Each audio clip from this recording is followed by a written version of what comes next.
kalungkutan namin. Wala na ang aming kaibigan. Dito nga pala mga Don David sa kabila ng lahat. Pagpalit na lang si Papa Tampi ng hamster. Pinalit niya ito sa kulungan.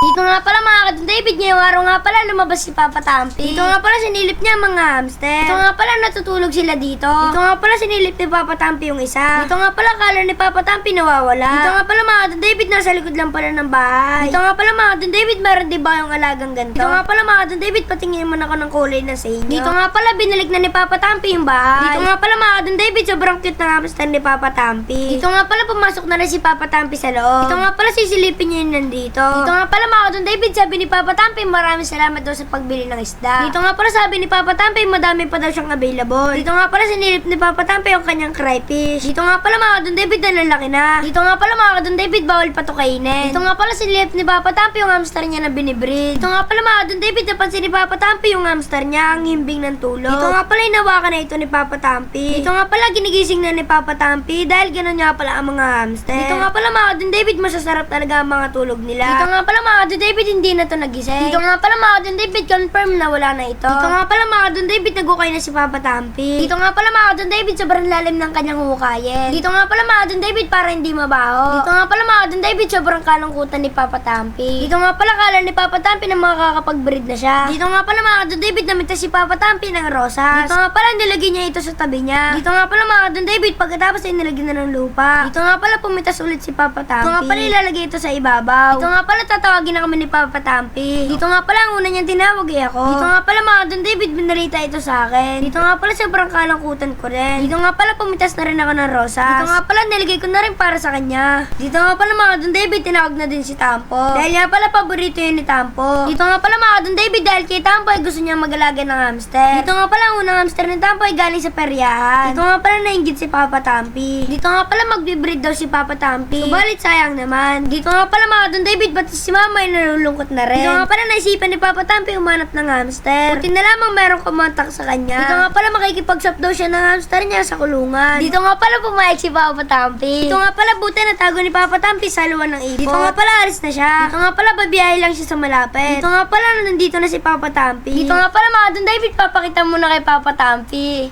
Ang bell yan. Nanganganak na yan? Ang ganda sa yun. Ayun na lang yan. May itlog. Laka ng itlog na. Ano? Drop po yan, dwarf. Campbell dwarf.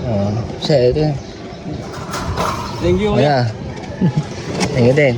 Dito nga pala pumunta na si Papa Tampi sa bahay. Dito nga pala butay, meron pa si Papa Tampi kulungan. Dito nga pala mga Don David, nilagyan niya muna ng kusot. Dito nga pala pagkatapos niya, ilalagyan niya muna yung mga hamster. Dito nga pala mga Don David, temporary lang, dito muna sila. So yung mga katampi, nandito na nga pala nakatira yung ating bagong hamster na pares mga katampi. Ayun.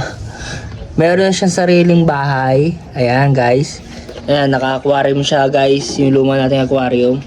Ayan. Tapos, ito yung lalaki, ito yung babae. Eh, buntis daw ito sabi. So mga pagparami na tayo ng hamster. Sa inyo pala guys, gusto niyo ba ng hamster? Comment daw below na mga katampi ha. Papadabayin natin yan.